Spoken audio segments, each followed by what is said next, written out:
Hola, buenas tardes alumnos, ¿cómo están? Espero que muy bien. Vamos a empezar con la clase de patrimonio. Ahora sí es una clase de veras, no como el diagnóstico que vimos. Digo, también era de veras el diagnóstico, pero aquí vamos a entrar ya en materia. ¿No se escucha? Sí se escucha, Sí, sí profe. se escucha. Me ven asustado. ¿Sí me escuchan entonces? Perfecto. Sigue entrando gente. Muy bien. Muy bien. Vamos a ver esta clase que es del patrimonio y vamos a ver qué significa el patrimonio, de dónde viene, cuáles son sus elementos, cuál es su clasificación, porque como es algo que tenemos y no hacemos conciencia de ello, todos lo tenemos tan solo por el hecho de ser personas. De hecho es un atributo de la personalidad del patrimonio, porque solamente las personas pueden tener patrimonio, nada más las personas, ni los animales, ni las casas, ni los entes que no tienen capacidad para tener patrimonio, solamente nosotros. Entonces, por eso es un atributo de la personalidad y esa va a ser pregunta de examen para que lo apunten por ahí. Sigue entrando gente, lo cual agradezco mucho. Vamos a compartir la pantalla de la presentación. Como siempre, es el mismo mecanismo a través de la presentación. Yo se los voy a ir leyendo, explicando y eventualmente durante la clase podemos tener alguna sesión de preguntas y respuestas o algunas dudas, algún comentario y luego continuamos.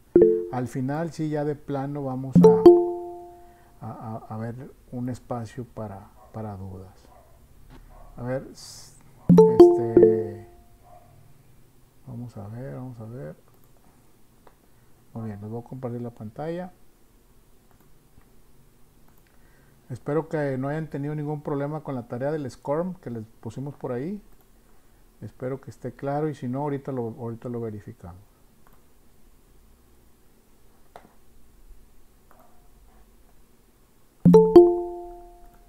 Me voy a estar regresando porque sigue entrando gente. Entonces no quiero que se quede nadie afuera. Muy bien.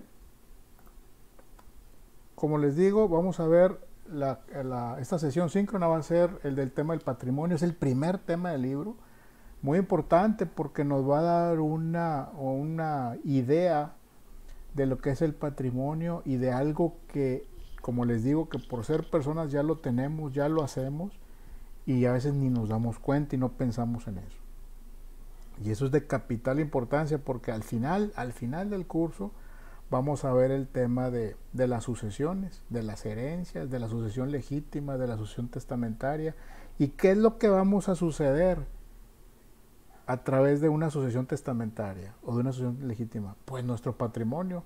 Por eso se requiere saber primero qué es el patrimonio. ¿Okay? Concepto de patrimonio. Dice, la palabra patrimonio proviene de las raíces latinas pater patris, que significa padre, y monium, que significa carga, la carga del padre, ¿sí? Porque se entiende que el padre, el jefe de familia, el núcleo de la familia, es el que se encarga de generar el patrimonio, ¿sí? No podemos hacer un lado a los romanos porque acuérdense, y siempre les he dicho que los romanos son los que establecieron las bases para todo este tipo de cosas. El derecho que hoy vivimos, el derecho que hoy utilizamos, proviene de ellos, de los romanos. Entonces, claro, se ha ido modernizando, ha ido evolucionando, pero la gran parte de esta materia viene de ahí. ¿Sí? Dice, la palabra patrimonio proviene de las raíces, otra vez, latinas, pater patris, que significa padre, y monium, que significa carga. Por patrimonio, según el diccionario, se entiende hacienda que alguien ha heredado de sus ascendientes o conjunto de bienes propios adquiridos por cualquier título. El patrimonio sin duda se asocia a la idea de riqueza o conjunto de cosas que son propiedad de una persona. Ahora bien, los romanos en tiempos de Gallo y Justiniano, ellos diferencian a las cosas entre las de derecho divino y derecho humano. Permítame tantito, que sigue llegando gente. En otras palabras, pero siguiendo con los romanos, las cosas las clasifican en las que se hallan dentro de nuestro patrimonio y fuera de nuestro patrimonio, más algunas otras que se tienen por derecho natural son comunes a todos, otras públicas, otras de universalidad o corporación cualquiera, otras de nadie y la mayor parte particulares. ¿Qué pasa? Que estos juristas en su principio tratan de definir el patrimonio y hay varias acepciones de esto, ¿sí? El patrimonio como un conjunto de cosas. Hoy, bueno, por ejemplo, hoy en día la definición moderna de patrimonio pues son las cosas tangibles, ¿sí? Las cosas tangibles que tenemos, ese es el patrimonio y algunos derechos también, ¿sí? Entonces, pero antes el patrimonio era todo lo que tenías, hasta las ideas eran parte de tu patrimonio, ¿sí? Las obligaciones que tenían, los derechos y también las cosas. Entonces, por eso tratan de ver cuáles son las cosas que están dentro del patrimonio personal y los que están fuera del patrimonio personal. Más adelante vamos a ir desmenuzando esto porque pareciera que está sencillo, pero hay muchas acepciones que vamos a ir viendo.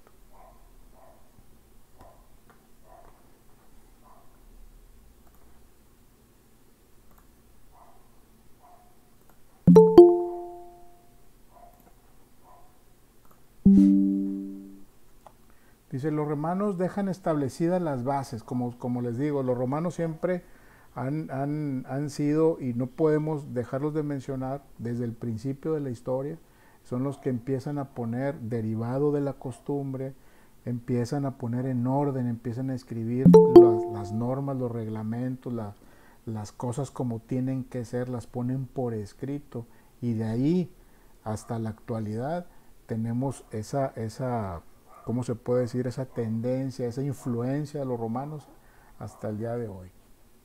Los romanos denominan cosa o res, que en latín cosa, en latín significa res, o a todo bien patrimonial, distinguiendo así entre res corporales o cosas en sentido estricto y res incorporales, cosas de existencia jurídica como la herencia, los créditos y los derechos sobre las cosas ajenas. Dentro del patrimonio los romanos decían que las cosas corpóreas, ¿qué significan las cosas corpóreas? Las cosas que son tangibles, las cosas que puedes tocar, los bienes muebles, inmuebles que puedes tocar, son parte del patrimonio, pero también los derechos que tienes, como el derecho a la herencia, los créditos y derechos sobre las cosas ajenas, por ejemplo, a través de la figura del usufructo, por ejemplo, ¿sí? Con lo anterior podemos ver que los romanos definían a la cosa diferente a la definición moderna, ya que este último se limita al mundo corporal, ¿sí? O sea, a las cosas que se pueden tocar, a las cosas tangibles. Hoy la definición moderna de patrimonio o de cosa, más bien de cosa, se limita a lo que puedes tocar, ¿sí?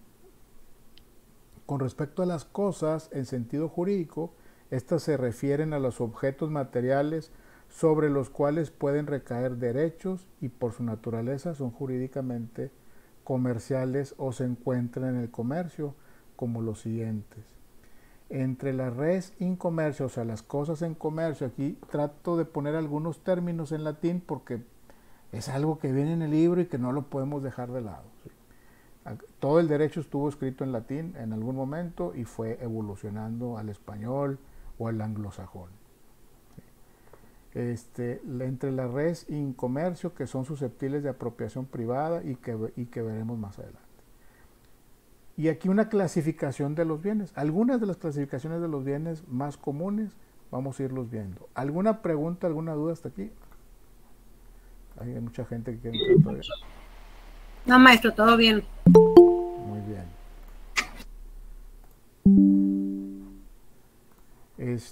Vamos a ir viendo esta definición que hacen, muy general de las cosas. Dice las cosas muebles e inmuebles. En el derecho romano definía los inmuebles como el suelo y cada una de sus parcelas, sean edificios, siembras o plantaciones.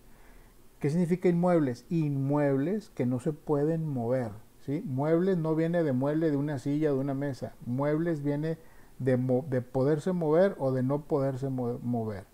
Entonces los inmuebles son las cosas que no se pueden mover, como las casas, los terrenos y las cosas que están adheridas a ellas. Son y se consideran como inmuebles, ¿sí? Todo lo demás se considera como mueble, ¿sí? Los vehículos, la computadora, el escritorio, la silla, esos son bienes muebles, ¿sí? Las cosas sin dueño son las cosas que no pertenecen en propiedad a nadie, como la casa en el monte, pero que pueden adquirirse por ocupación. La casa como tal, la práctica, pongo la casa en el monte porque así viene en el libro. El libro pues es un poco antiguo, vamos a decirlo así, y menciona estas cosas. La casa en el monte se refiere a la actividad de la casa, pues no pertenece a nadie. Hoy en día es carísimo ir de cacería, ¿no? Es carísimo, no cualquiera puede ir de cacería.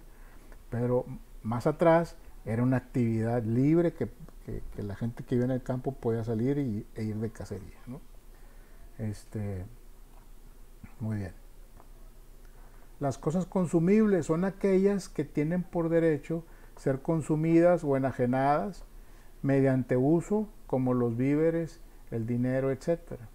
Enajenada significa que se pueden vender, ¿sí?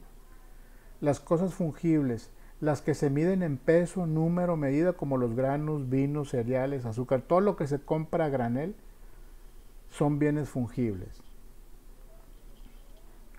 Las cosas divisibles son las que se pueden fraccionar sin detraimiento de su valor. O sea, tú lo puedes dividir y no pasa nada.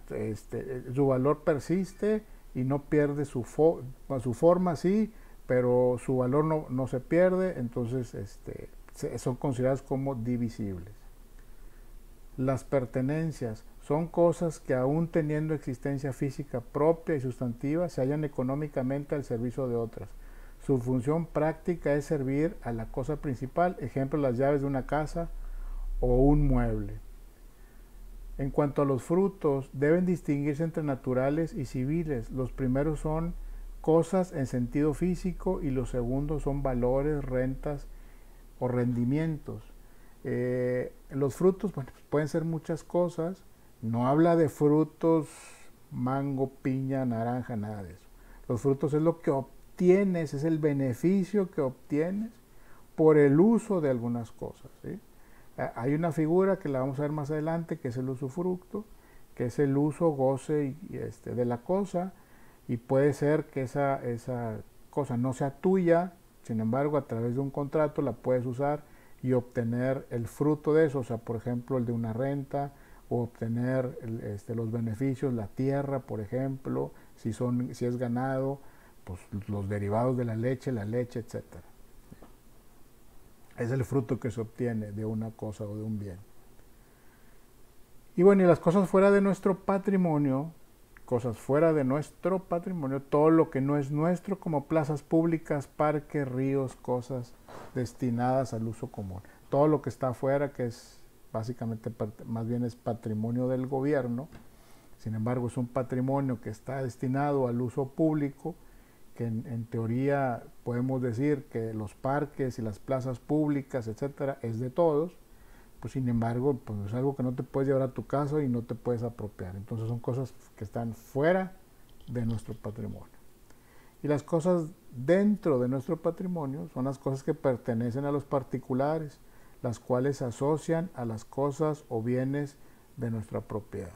Yo creo que esa parte está muy clara, ¿no? ¿Cómo vamos?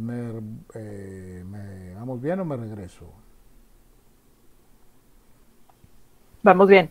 Marcel Planiol, un abogado francés de 1850 y tantos por ahí, define al patrimonio como el conjunto de derechos y obligaciones pertenecientes a una persona apreciables en dinero. Él dice que todo lo que se pueda apreciar en dinero es patrimonio. Hoy en día todo lo que tenemos como inmuebles es apreciable en dinero, pero también las acciones, también los créditos, también los rendimientos, las inversiones que se tienen, los derechos que tenemos sobre algún bien. Entonces, también eso hoy por hoy es parte del patrimonio.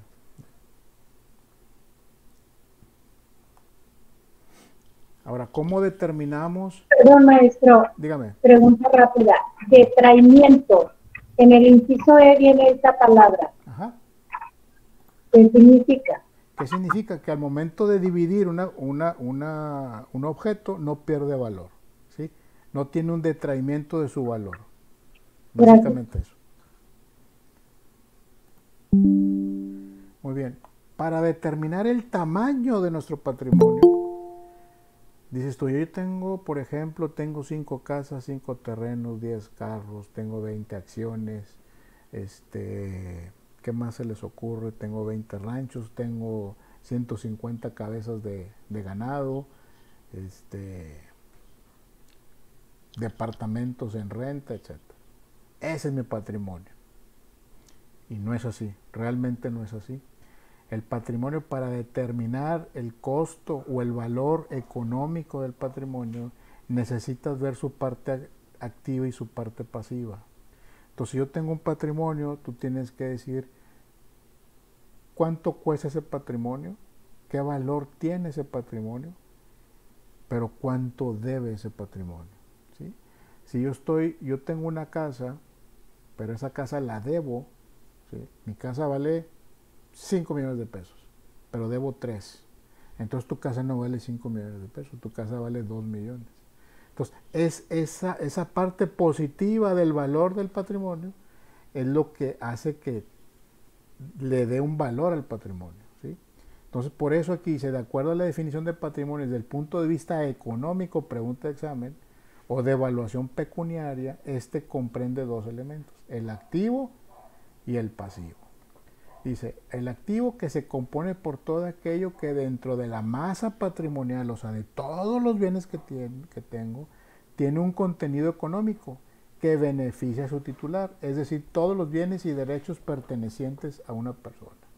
Jurídicamente, ese se integra por el conjunto de bienes y derechos que son susceptibles de apreciación económica o pecuniaria, expresados en derechos reales y derechos de crédito, ¿sí? Los derechos reales son poderes jurídicos del sujeto respecto de los bienes sobre los cuales recae esta potestad legal y que las demás personas como sujetos pasivos están obligadas a respetar y no interferir en su ejercicio.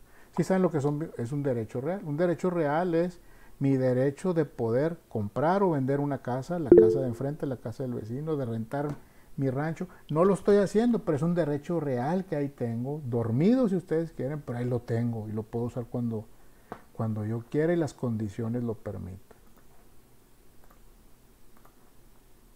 ¿Sí? Los derechos de crédito consisten en prestaciones o abstenciones que el titular de ese patrimonio, como acreedor, puede exigir a uno o varios sujetos que son sus respectivos deudores, el cumplimiento de las prestaciones o abstenciones de contenido económico. Por ejemplo, si yo tengo casas, por ejemplo, de renta, pues yo las puedo hipotecar, tengo ese derecho de crédito para obtener algo de recurso, ¿sí? Pero entonces a la hora de hacer eso, como las casas quedan en garantía de ese crédito, pues ya tengo una parte pasiva de esos bienes, ¿sí? O por el contrario, yo puedo exigir a mis acreedores o a mis deudores el pago o el cumplimiento de las prestaciones, dependiendo de qué lado estés, ¿sí? La parte pasiva o parte negativa del patrimonio se integra por el total de las obligaciones del titular del patrimonio, o sea, las obligaciones que tiene sobre ese bien, ¿sí? Sobre esa casa, sobre ese terreno, sobre ese auto, sobre esas acciones, etcétera. Esta obligación jurídica entre dos personas, una de ellas denominada deudor, sujeta a otra llamada acreedor, que le puede exigir una prestación de carácter patrimonial. ¿Sí? Para el acreedor o sujeto activo, el contenido de la obligación es un derecho de crédito que se traduce en parte de su activo, en tanto que desde el punto de vista del deudor, el contenido obligacional representa un pasivo. Entonces, yo creo que esta parte está muy clara. Yo tengo un patrimonio, ¿sí? Donde tengo, otra vez, tengo casas, tengo autos, tengo acciones, tengo derechos, y ese es mi activo. Menos el pasivo, lo que me representa tener esos activos, el pago de los impuestos de esos activos, ¿sí? Si alguna de las casas las estoy pagando, tengo una deuda pendiente con esas casas, aún no las pago todas. Si en el terreno ese terreno que tengo está hipotecado, está grabado a favor de un banco por un crédito que pedí, entonces todo eso es la parte pasiva de mi patrimonio. Entonces empiezas a hacer un balance, ¿sí? Desde el punto de vista económico, donde dices, oye, pues tengo tantos activos, pero tengo tanto pasivo, sobre esos activos tengo tanto pasivo. Entonces ahí es cuando ves el punto de equilibrio, la balanza, para dónde está inclinada, si más para el pasivo o más para el activo, ¿sí?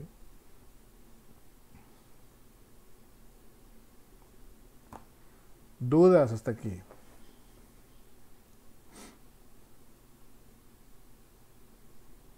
Silencio, todo clarísimo, qué bueno. Todo muy claro, maestro. Todo bien, maestro. Excelente, Todo muy bien. muy bien. Muy bien, patrimonio como atributo de la personalidad. Ya por el solo hecho de ser personas tenemos derecho a tener un patrimonio, y solamente el ser humano puede tener patrimonio, ¿sí? Bueno, también,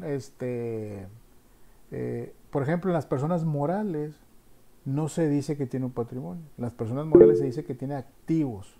¿Cuáles son tus activos? Y ahí se entra más directo bueno, tú tienes activos, pero pues ¿cuánto debes de esos activos, ¿verdad? Me regreso porque me entran señales de gente que quiere entrar. A ver, María de los Ángeles Ochoa, ¿quiere decir algo? Hola, buenas noches. Buenas noches. Es que me acuerdo que una vez alguien heredó su fortuna a un perrito. A un perrito, qué bárbaro. Sí. Y entonces quien lo cuidara iba a usar su dinero para mantenerlo. ¿Ahí Ok. qué pasa? Creo que aquí en México no se puede hacer eso. Creo que fue en otra parte. Creo que fue eso. Sí, lo había escuchado. Creo que fue en Estados Unidos o en Europa o algo así. Aquí, este, un ser vivo de ese tipo, un animal no puede tener un patrimonio. Entonces no está contemplado en la ley. Entonces eso fue en Estados Unidos o en Europa. Ya ven que, digo, con mucho respeto a las personas que quieren mucho sus mascotas, pero bueno, pues eso no tiene nombre, ¿verdad? Dejarle eso a un perrito. Pero sí recuerdo haberlo escuchado. Fue en la película de Viruta y Capulina, se llamaba Qué perra vida. Bueno, así de broma todo se puede. Muy bien. Como les decía, el patrimonio como un atributo de la personalidad, pregunta de examen. Patrimonio es una entidad jurídica abstracta denominada universalidad jurídica. De acuerdo con esto, el patrimonio es una emanación de la personalidad misma. Por ello, los tratadistas mencionan que no hay patrimonio sin persona, pero tampoco hay persona sin patrimonio. Por lo tanto, el patrimonio es un atributo de la personalidad. Esa es la connotación que le dan, donde se menciona que el patrimonio es considerado como atributo de la personalidad. Y aquí mencionan también estos abogados franceses, Charles Aubry y Charles Rau, donde dicen que el patrimonio, de acuerdo a su definición, son bienes, derechos y obligaciones, ¿sí? Para ellos el patrimonio son bienes, derechos y obligaciones, y es cierto, esa es una de las, ahora sí que de las teorías más aceptadas y más adecuadas a lo que estamos viendo ahorita.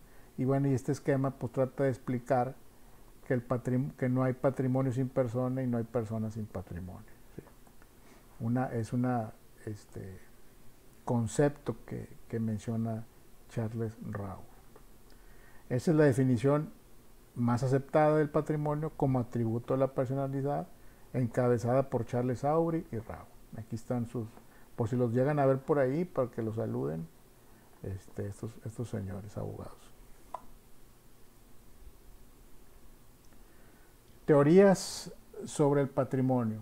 Las teorías acerca del patrimonio se crearon a principios del siglo XIX con el auge de las legislaciones modernas. Hay que recordar que los romanos, si bien desarrollaron más que exhaustivamente del estudio y la legislación sobre las cosas o bienes, ellos no elaboraron teorías acerca del patrimonio. Fue hasta después de la Revolución Francesa que tomó auge la legislación y con ella las diversas teorías que daban sustento a las instituciones y figuras del Código Civil, destacando las teorías sobre el patrimonio. Francia tuvo un papel muy importante y determinante, pues Francia, pues pegado a Roma, a los romanos, Italia y Francia, toman esos preceptos iniciales de los romanos y les empiezan a dar forma, y muchos estudiosos franceses del derecho le empiezan a dar forma y se empiezan a pelear con las definiciones de cada concepto, y bueno, y se van adecuando, y bueno, la modernidad va tomando las más adecuadas, y bueno, y esto nunca termina de estudio, y bueno, y siguen haciendo cambios todavía. Aquí quise poner una tabla donde hago un pequeño resumen de las teorías sobre el patrimonio, en donde dice, por ejemplo, aquí quise poner, Aubry y Rao dice, es el conjunto de bienes de una persona considerando como una universalidad de derechos, es decir, una más de bienes que de naturaleza y orígenes diversos y materialmente separados. No son reunidos por el pensamiento, más que en consideración al hecho de que ellos pertenecen a una misma persona. Esa es la teoría que vimos hace un momento.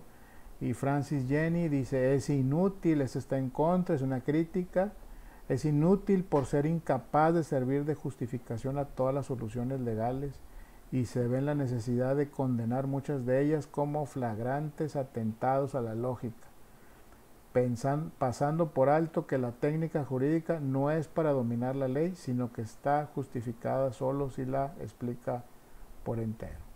Es peligrosa porque sin sus ideas preconcebidas que lo impiden, tendrían lugar a muchas construcciones que la jurisprudencia puede y debe hacer por sí misma.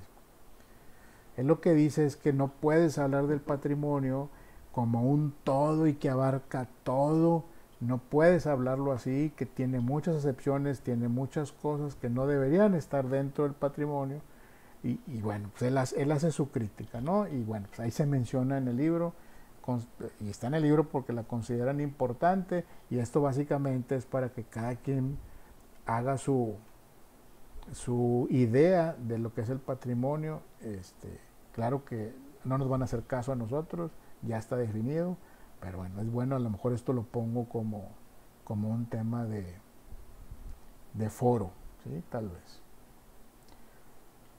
Marcel Planiol y George Ripet dice, es el conjunto de derechos y obligaciones pertenecientes a una persona, estimables en dinero. Si se requiere expresar su valor con una cifra, es necesario sustraer el pasivo del activo, que es la postura sobre la teoría, y él le explica, esa es la parte más moderna y la más clara que yo considero, y es pues lo que estamos viendo ahorita. Tienes que sustraer el pasivo de tu activo. Dicho en otras palabras, de lo que mencionabas hace ratito, al sustraer el pasivo del activo, bueno, pues ahora sí puedes definir cuánto vale tu patrimonio, ¿sí? En el tema de las empresas, ellos hablan, por ejemplo, de utilidades, ¿sí? En una empresa hablan de utilidad y te dicen cuáles son tus utilidades netas, y siempre la pregunta es ¿con impuestos o sin impuestos? Entonces, tu utilidad neta no puede estar incluidos los impuestos, tienes que quitarle los impuestos, y al quitarle los impuestos ya tienes tu utilidad neta, ¿sí? Eso se ve hoy en día y no veo la forma de que esto desaparezca. Así va a ser siempre. Julián Bonicace dice: el patrimonio se traduce en una masa de bienes, activos y pasivos, que representan un valor económico de conjunto. La idea de patrimonio está indisolublemente ligada a la idea de personalidad. El patrimonio está ligado a la idea de personalidad, no solamente en el sentido de que es imposible conseguir un patrimonio sin una persona. En otras palabras, el patrimonio comprende dos elementos distintos, uno subjetivo y otro objetivo. Básicamente hablan de lo mismo, solamente esta crítica donde dice: no puedes abarcar todo con eso y ya resolver todas las cosas. Entonces, son ideas, son posturas de estos juristas, la mayoría franceses. A ver, déjame lo checo. Marcel Planiol, Georges Ripet, Francis James, son franceses, creo que uno es italiano. Son los que menciona el libro y son los más aceptados. Ahora nos queda muy claro que el patrimonio tiene un carácter económico y que a la postre los bienes y derechos que lo integran tienden a esa finalidad jurídico-económica que permite hacer frente a las obligaciones que adquiere la persona. Las personas deciden el fin de sus bienes de acuerdo con su conveniencia personal y que pueden cambiar dicho fin si así lo quieren en cualquier momento. ¿Sí? Quiero que veamos, porque considero que es muy importante, los códigos. Quiero que empecemos a ver los códigos civiles, el Código Civil de Procedimientos Civiles, el Código del Distrito Federal, el Código Civil del Estado de Nuevo León. Entonces quiero que lo vayamos viendo, porque pues no recuerdo si en la clase, en el curso pasado, el código es el que van a traer bajo el brazo cuando sean abogados. No es este libro ni otro. Es el código el que van a tener, porque en el código están plasmadas las leyes que utilizamos todos los días, en todas las materias, en derecho penal, en derecho civil, en derecho mercantil, administrativo, etcétera, bancario, societario, el derecho que quieran. Siempre está en los códigos. ¿Sí? Entonces, quiero que los vayan viendo, que los vayan hojeando, y por ahí voy a diseñar por ahí alguna tarea viendo los códigos. Vamos a entrar por ejemplo, el capítulo 8, el artículo 723 del Código Civil del Estado de Nuevo León, que habla precisamente del patrimonio de la familia. Vamos a ver si desde aquí me da chance de entrar. Gracias, no me dejó. No pasa nada. Ahorita vamos a... Sigue entrando gente, permítanme tantito. A ver, Sally García levantó la mano. Adelante, Sally. Sí, maestro, era una pregunta acerca del patrimonio, pero en ciertas personas, por decir, las personas que están en la calle, las personas que pierden obviamente todo el patrimonio y a lo mejor están en la cárcel, no sé. Obviamente ya dejan de tener lo que es las obligaciones sobre ese patrimonio, ¿no? ¿O qué es lo que pasa con ellos? No, las obligaciones no se pierden por estar en la cárcel. Habrá que hacerse cargo a alguien por ejemplo, si son propiedades inmuebles, casas o terrenos, alguien tendrá que hacerse cargo del pago, por ejemplo, de los impuestos. Sí, ya ahorita hay una persona que quiere entrar. Ahorita no tengo a nadie pendiente, acabo de dejar de entrar una persona, a lo mejor era eso. Sí, por eso, compañera, tú vas al centro de Monterrey y ves un montón de propiedades abandonadas, ¿sí? Y hay 1000 razones por eso. Gente que está en problemada, puede ser gente que está en la cárcel, ¿sí? Gente que no ha pagado sus impuestos prediales, gente que murió y no hizo testamento. Son muchas las razones, pero eso no significa que ya te exime de responsabilidad de pagar los impuestos o de hacerte cargo de ellas. No lo estás haciendo, pero no significa que ya te liberaste. Tenemos la parte del gobierno que se encargaría de eso, pues es muy deficiente, porque no tiene el recurso humano para atender todas sus propiedades y exigir a todos que si es tuya, pues atiéndela, ¿verdad? Atiende esa propiedad, límpiala, paga los impuestos, y por eso es un mugrero, ¿no? En muchas partes. Sí, esa es la verdad, esa es la verdad de las cosas. Bueno, vamos a pasar a ver el código. Lo tengo por acá, permítanme tantito.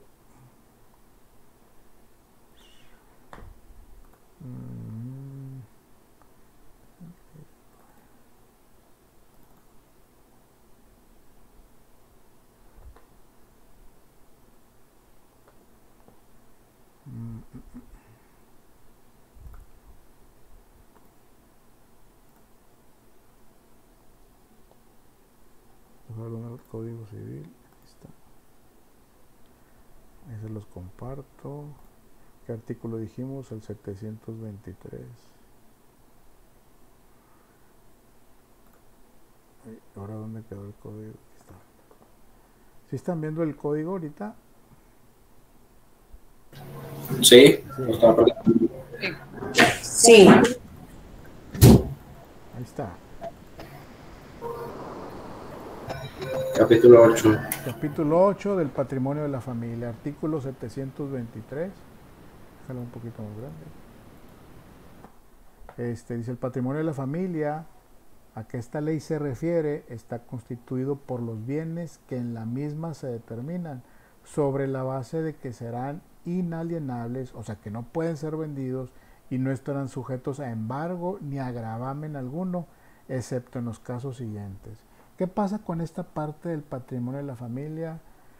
Un tema que hace poquito lo estaba viendo con un amigo. Porque le estaban ahí como queriendo embargar su casa y estábamos deliberando si esa casa es patrimonio de la familia.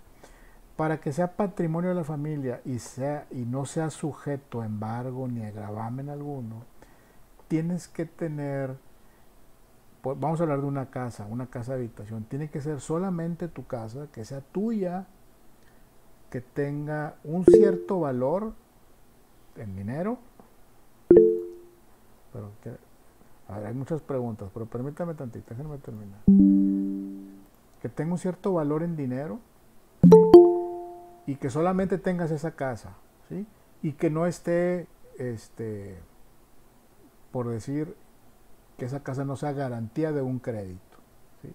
Solamente así, cumpliendo con esos requisitos, esa casa o ese bien inmueble no puede ser objeto de venderse, ni de que entre en embargo, ni que sea grabada de alguna manera. Grabada de alguna manera significa que no le inserten un crédito y en donde el inmueble sea garantía de ese crédito. Cuando un inmueble se presentó como garantía para obtener un crédito, significa que esa casa ya tiene un gravamen sobre ese crédito que le dieron, ¿sí? Y en la escritura, ustedes van a registro público de la propiedad, piden la escritura, es información pública. Ustedes ponen a registro público de la propiedad y pedir la escritura que ustedes quieran y de la persona que sea, ¿sí? Ustedes solamente van con el nombre completo, con la dirección, y les dan una copia de esa escritura, aunque no sea de ustedes. Por eso se llama registro público de la propiedad, es información pública. Y si esa casa o ese bien inmueble está grabada por un crédito, por un embargo o algo, al final de su hoja, se van al final de la hoja y ahí va a tener un sello donde dice que está grabada. Grabada por Banamex por 250,000 pesos. Grabada por HSBC por 150,000. Y si esos gravámenes ya fueron liberados, es decir, el deudor ya pagó su deuda, entonces habrá un sello que dice liberación del gravamen número tal de HSBC por tanto dinero. Ya quedó liberada, ¿no? Pero puede tener varios. Entonces a eso se refiere. Las casas que pertenecen al patrimonio de la familia no se pueden gravar, no pueden tener ningún gravamen. A ver, ahora sí, vamos a algunas preguntas. ¿En dónde dijo que se pudiera checar eso? Ahorita les digo. A ver, déjeme, quito esto. A ver, María de los Ángeles, ¿quiere decir algo? ¿O es de la pregunta que ya había hecho? No sé. No, A sí, ver, quiero dígame. decir algo. En una ocasión estuve viendo un video sobre un abogado que su programa se llama Así lo dijo la Corte. Y bueno, él decía que una manera de que una propiedad no sea embargada, existe un trámite que se llama fideicomiso. Dice que esa es una manera de que las propiedades no te las embarguen en un momento dado, pero que es muy costoso. No sé qué tanto, yo supongo que depende también de los valores de las propiedades, pero no he investigado más. No sé qué nos pueda decir al respecto. Sí, es para que un bien no sea embargado tiene que ser patrimonio de la familia y tiene que cumplir ciertos requisitos para que pueda ser patrimonio de la familia. Como le digo, tiene que tener cierto valor, tiene el dueño que no tener ninguna propiedad más, que esté al corriente en sus pagos de impuestos, que no tenga problemas de propiedad, que tú compruebes que es tuya, que es de tu familia, que no es un negocio, por ejemplo. Hay varias cosas, la verdad es que no me las sé todas, pero hay varias cosas que hay que cumplir para que ese bien pueda considerarse como patrimonio de la familia y que no pueda ser embargado. Si tienes algún problema por otro lado, que no pueda ser embargado. ¿Sí?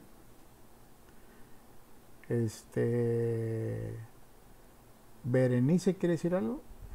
Sí, pues es que, como usted dice, no te pueden embargar siempre y cuando sea tuya la propiedad y que cumplas con los requisitos que usted mencionó hace unos minutos, ¿correcto?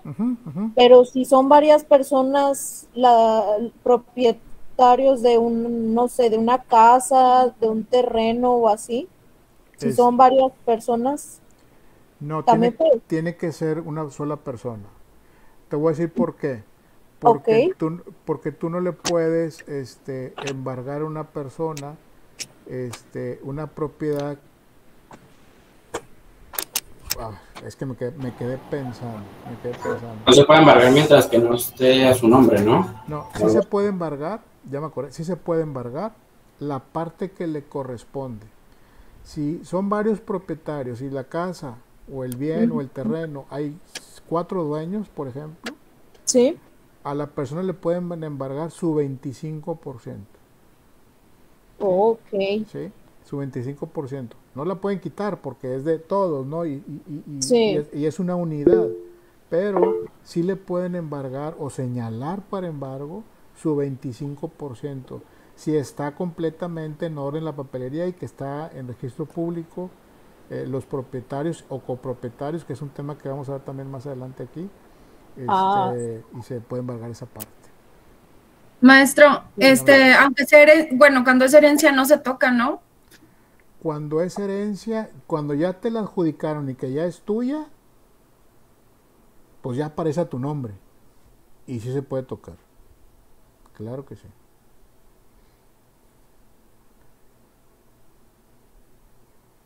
¿Alguien más quiera decir algo? Profe, yo tengo una duda.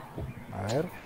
Es que mi abuelita le dejó la casa, le dejó la parte de abajo a mi mamá y la parte de arriba a mi tío. Okay. Pero ahí si ellos quieren poner la casa a su nombre, ¿se puede poner a nombre de los dos? Sí.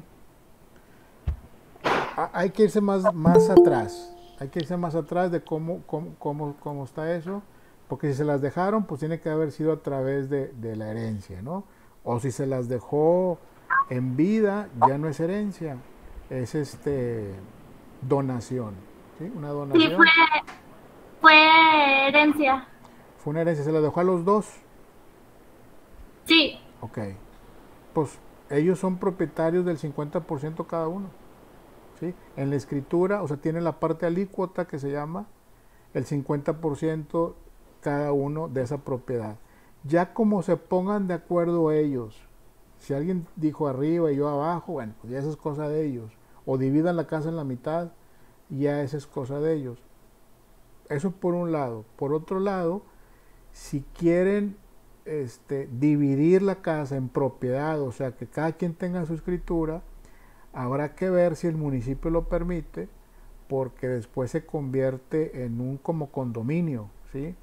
Entonces ese condominio se tiene que hacer una escritura diferente, un poco diferente, y se dice que es en propiedad en condominio, porque el condominio tiene cierta reglamentación, tiene que tener áreas comunes, etcétera, ¿sí? Eso sí depende del uso de suelo que tenga donde está la propiedad. Pero en sí la herencia se la dejó a dos personas, pues ellos son copropietarios de ese inmueble, sus partes alícuotas, 50% y 50%, y a ellos se pondrán de acuerdo internamente, no tiene que intervenir la ley, pues quién se va a quedar con qué, si alguien arriba o alguien abajo, o dividen la casa.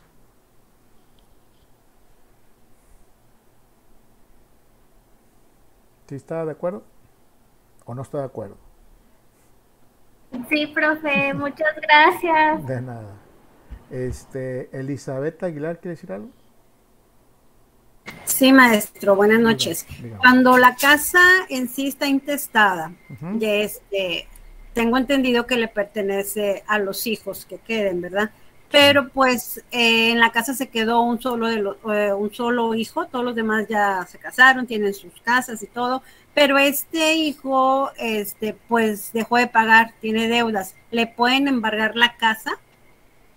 O sea, la única persona que queda en esa casa. No la pueden embargar, porque si murió la persona dueño de la casa, murió intestada, la casa hoy aparece a nombre de la persona intestada. Primero tienen que hacer el juicio sucesorio para que se adjudiquen la propiedad entre todos los hermanos, y luego va a pasar, vamos a suponer que todo corrió como debe de ser. Hubo la sucesión legítima, corrieron con todo el procedimiento, todas las etapas procesales del juicio sucesorio, se llegó a la adjudicación de la propiedad. Supongamos que son 4 hermanos, y los 4 hermanos en la escritura dice que ellos son los propietarios, independientemente de quién esté ocupando la casa, ¿sí? A la hora, ahora sí lo que comentamos hace rato, a la hora, si hay un embargo o tiene un tema legal de demanda, ¿qué va a pasar? Que a esa persona le pueden embargar el 25%. Ah, ok, excelente, gracias, maestro. De nada. Gracias. A ver, Ricardo, ¿quieres decir algo? Sí, buenas tardes. Buenas Ya tardes. soy Ricardo y ya no soy Gabriela. Ah, qué bueno. Te pareces más a Ya compré. Ricardo. Sí, ya. Gracias, ya compré mi lab. Oye, una pregunta. Por ejemplo, una amiga se separó del esposo. Tienen ahí el patrimonio de la casa, pero hay una que mi amiga paga el 80 y el esposo el 20. Y dice, pues es que yo ya la quiero tomar yo. Ahí, ¿cómo se la haría? O sea, vaya para quitar al ex esposo. Ante la ley, depende cómo se hayan casado. Ante la ley, si se casaron por bienes mancomunados, ante la ley, la casa es partes iguales, ¿sí? Lo que tienen que hacer es que ella, si ya se quiere quedar con la casa y están de acuerdo en que ella pagó el 80% y él el 20%, es un acuerdo privado entre ellos nada más, en que ella le diga, pues te pago tu 20% que has pagado de esta casa, y se va ante el notario y dices, no, ya renuncio yo a la propiedad de esta casa, ya ella me la vendió, ya me la compró, se firma y ya, sin problema.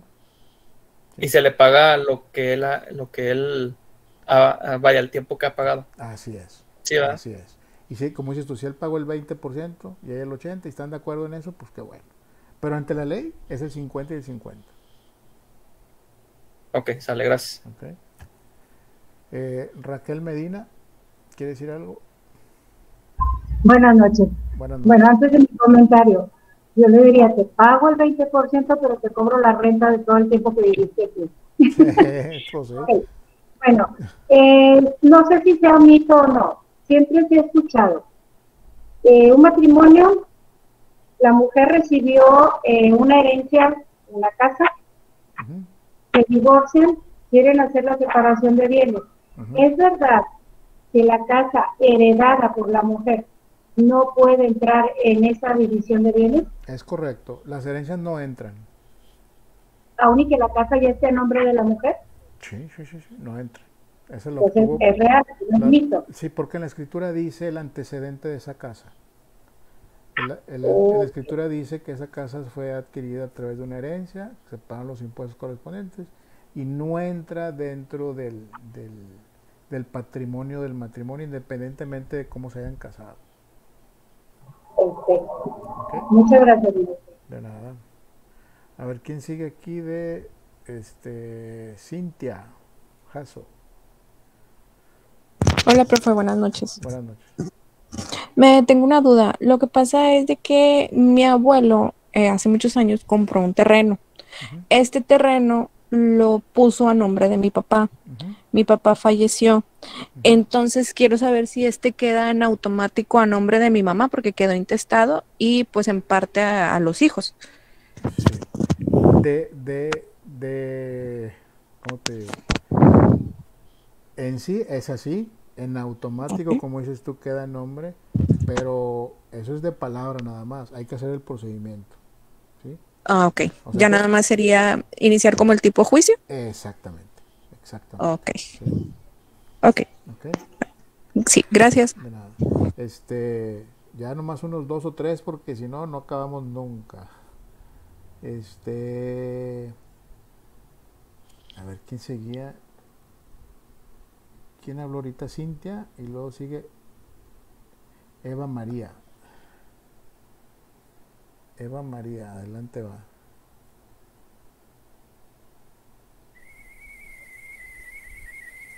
Se fue Eva. Angélica Guadalupe. Sí, profe, yo tengo una duda. Sí, así como estaba platicando el compañero, un amigo compró un terreno, pero se divorció. Lo único que el licenciado no hizo la separación de bienes al divorciarse. Y ahora la señora quiere que él le dé la mitad de la propiedad, pero pues ellos ya no están casados y en realidad el que tiene todos los pagos, o sea, los vouchers que les dieron del terreno, es esa persona. Y la señora no tiene nada porque en tal motivo ella no trabajaba ni nada en ese momento. ¿Cómo estaban casados? Ya, o sea, pero ella estaban casados por bienes mancomunados. Pues 50 y 50. Si esa propiedad la adquirieron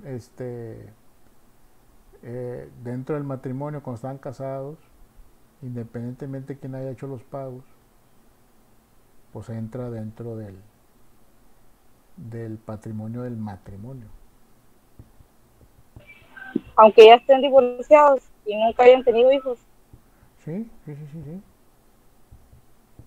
Sí, o sea, el derecho que te da es el matrimonio, el que te hayas casado y el que hayas obtenido o hayas adquirido propiedades dentro ya del matrimonio.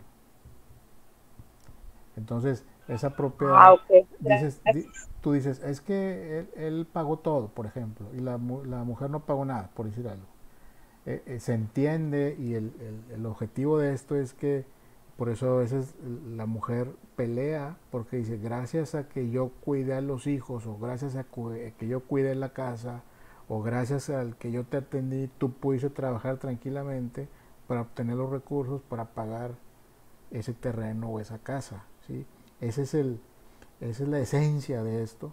Entonces por eso los dos tienen derecho. Si se hubieran casado por bienes separados, pues ahí estaríamos hablando de cosas diferentes, ¿verdad? Okay. Sí. El que ya terminó de hablar, si quiere baje su mano para que no me confunda. Creo que sigue Guadalupe Coronado. Se fue Guadalupe Coronado.